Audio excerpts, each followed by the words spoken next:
Oh, parce que je n'ai pas de conviction. Ça ne change rien. Est-ce que tu as confiance en Dieu? C'est peut-être ça la question à laquelle tu dois répondre. Tu sais, quand on est petit, et je vais chercher quelque chose qu'on nous a toujours demandé.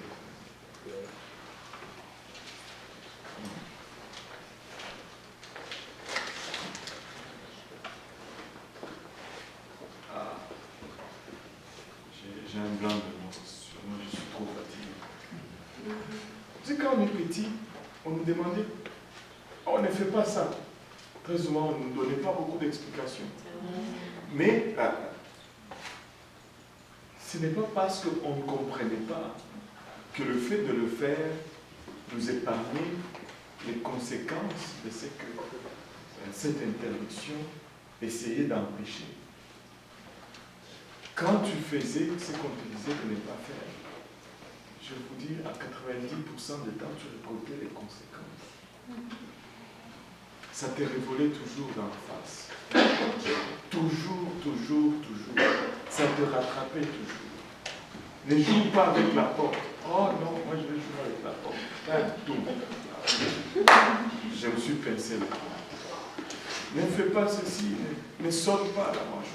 On avait l'habitude, il y avait chez les voisins, il y avait des manguiers et on faisait le jeu de tag, je pense. Quand tu cours, tu touches quelqu'un, c'est à son tour, et on sautait sur la clôture, on sautait dans le manguier, on se balançait, on tombait de l'autre côté. Ne fais pas ça, ne fais pas ça. Mais un jour, saute sur la branche, craque, la branche sèche.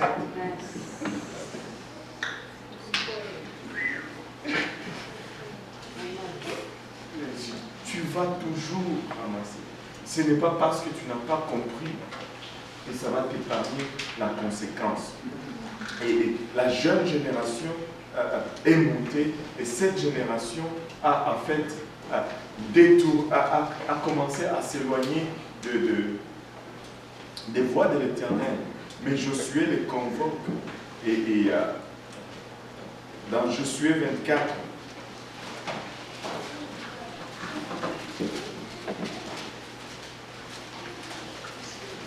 Josué rassembla toutes les tribus d'Israël à Sichem et convoqua les anciens d'Israël, ses juges, ses chefs et ses officiers. Et ils se présentèrent devant Dieu. Josué dit à tout le peuple, ainsi parle l'Éternel, le Dieu d'Israël, vos pères, Terach, père d'Abraham et père de Nahor, habitaient anciennement de l'autre côté du fleuve et ils servaient d'autres dieux. Je prie votre frère Abraham de... Ok, je suis sûr que Josué était un peu comme moi. C'était un long prédicateur. Il remontait toujours à la source des choses. Il raconte l'histoire à ses origines, à Abraham, à Terach et tous ces gens. Mais on va aller, sautons au verset 11. Vous passâtes le Jourdain et vous arrivâtes à Jéricho. Les habitants de Jéricho commencèrent contre vous, les Amoréens, les Phéréziens, les Cananéens, les Héthiens, les Girgasiens, les Éviens et les Jébusiens. Je les livrai entre vos mains et j'envoyai devant vous les frelons qui les chassèrent loin de votre face. Comme les deux rois des Amoréens, ce ne fut ni par ton épée ni par ton arc. Je vous donnai un pays que vous n'aviez point cultivé, des villes que vous n'avez point bâties, que vous habitez, des vignes et des oliviers que vous n'aviez point plantées et qui vous servent de nourriture. Maintenant, craignez l'Éternel et servez-le avec intégrité et fidélité. Faites disparaître les dieux qu'ont servis vos pères de l'autre côté du fleuve et en Égypte, et servez l'Éternel. Et si vous ne trouvez pas bon de servir l'Éternel, choisissez aujourd'hui qui vous voulez servir. Ou les dieux que servaient vos pères au-delà du fleuve, ou les dieux des Amoréens dans le pays desquels vous habitez. Moi et ma maison, nous servirons l'Éternel. Moi et ma maison, nous servirons l'Éternel. J'aime cette phrase. J'aime cette déclaration. Faites ce que vous voulez, mais moi et ma maison, nous servirons l'Éternel. Vous savez, ça devait être souligné par tout chrétien dans sa Bible. En fait, chaque pasteur devait souligner ce verset dans la Bible, dans les Bibles de tous ses fidèles.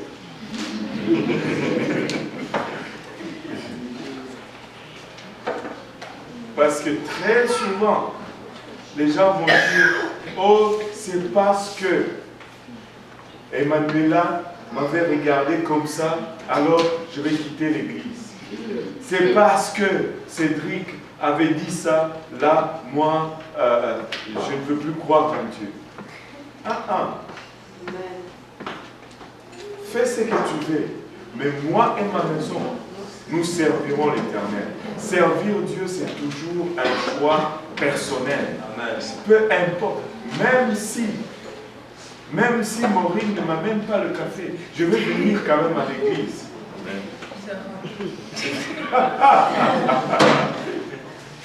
Pauvre Maureen. Mais je la taquine. Même si Viviane ne me dit plus bonjour, je vais quand même venir à l'église. Même si elle ne m'appelle plus, je viens quand même. Amen.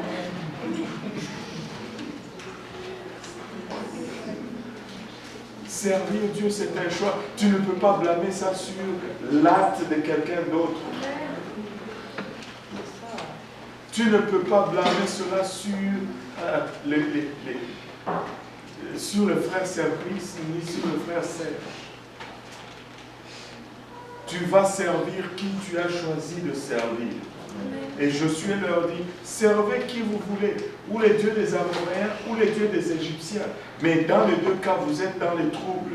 Mais moi et ma maison, nous allons servir l'Éternel. Peu importe ce que vous faites, nous savons ce que nous allons faire. Et nous allons le faire. Écoutez, il arrive le moment où tu dois te décider et où tu vas te décider que peu importe ce que vous faites, moi je vais servir Dieu. Moi je vais vivre pour Dieu. Peu importe ce qu'ils disent ou qu'ils ne disent pas, peu importe ce qu'ils font ou qu'ils ne font pas, peu importe comment ils me regardent ou comment, je vais servir Dieu. J'ai décidé de suivre Dieu. Et bien sûr, à la mort de Josué, le système a un peu changé en Israël. A un peu changé. On a eu des juges qui se sont succédés à la tête d'Israël. Israël n'avait pas de roi. Ce sont des juges qui se sont succédés à la tête d'Israël. 16 juges se sont succédés et l'histoire s'est répétée continuellement. À la mort de Josué, le peuple a commencé à dévier des voies de Dieu. Dieu, quand il voit que le peuple se détourne de ses voies, qu'est-ce qui se passe? Sa protection se retire. Quand la protection de Dieu se retire, le peuple qui entourait Israël commence à avoir les dessus sur Israël. Et quand le peuple qui entourait Israël a les dessus sur Israël, Israël se voit assiégé, Israël se voit dépouillé, Israël, comme nous, commence à crier, « Oh Dieu, où es-tu? Où es-tu » Il retourne à Dieu. Et quand les peuples retournent à Dieu, Dieu va élever une personne qu'on va appeler un juge, qui va ramener le peuple dans les voies de Dieu et qui va amener la délivrance pour le peuple de Dieu. Et pendant que le juge va être vivant, le peuple va marcher dans les voies de Dieu. Mais une fois que ces juges meurent, ils vont encore se détourner des voies de Dieu. C'est pourquoi après le livre de Josué, il y a le livre des juges. Et vous allez voir une phrase qui va revenir très souvent dans le livre des juges. Et cette phrase est celle-ci. Et Israël fit encore ce qui était mal aux yeux de l'Éternel. Et continuellement, ils se sont détournés de Dieu. On dirait que rien ne change. Avez-vous remarqué que très souvent, même dans notre vie, c'est presque le même cycle. On va avoir un problème, on va avoir une crise financière. Là, on va être saint. Seigneur, Seigneur, Seigneur, Seigneur. Le Seigneur va répondre, il va nous donner une petite délivrance. Dès que l'argent rentre, on commence à manquer les trucs.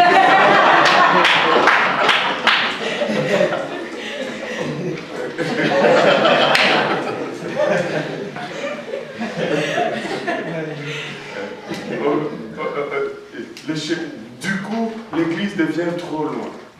Du coup, les services deviennent trop longs. Du coup, voilà. Mais là, quand on commence à faire cela, Dieu dit, ok, bon c'est bon, fais à ta façon. Et là, tu commences à faire à ta façon, à ta façon, à ta façon. Et là, tu n'arrives plus. Et là, Dieu Dieu enlève sa provision. Les choses deviennent dures pour toi. Les choses deviennent dures pour toi.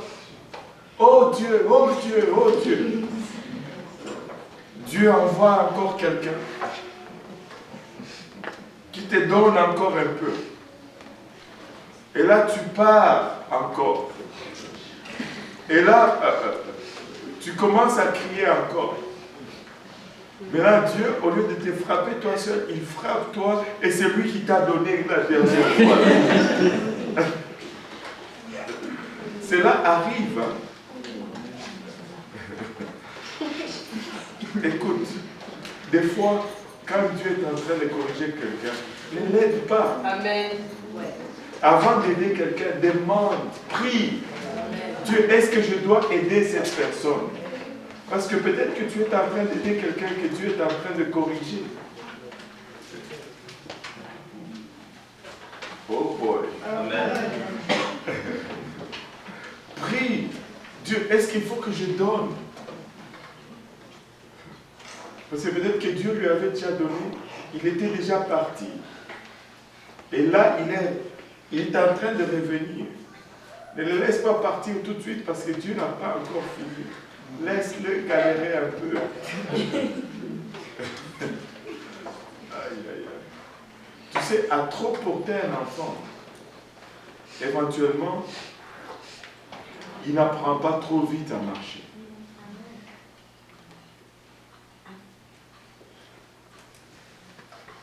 À trop porter un enfant, il n'apprend pas trop vite à marcher. Laisse-le pleurer. Laisse-le, il va y arriver. Il va y arriver. Et dans le livre des juges, c'est ainsi qu'il continue. Je me rappellerai toujours de ceci et je le raconte toujours dans chaque étude biblique. Ma fille était petite et ma femme avait l'habitude de lire à ma fille la Bible. C'était le livre qu'on lui lisait. Ma fille a appris à lire avec la Bible. Elle a appris à lire avec la Bible. Quand elle avait peut-être 3-4 mois, on s'est débarrassé de notre télé. Ça fait au moins 15 ans qu'on n'a pas de télévision dans la maison. Et on n'est pas des abrutis. Hein. C'est ça. Je pense qu'on est quand même correct. Je sais pas. On est quand même informé. Quand même. On lui lisait la Bible chaque jour. Et comment elle a appris à lire. Elle a appris à lire, à reconnaître le mot.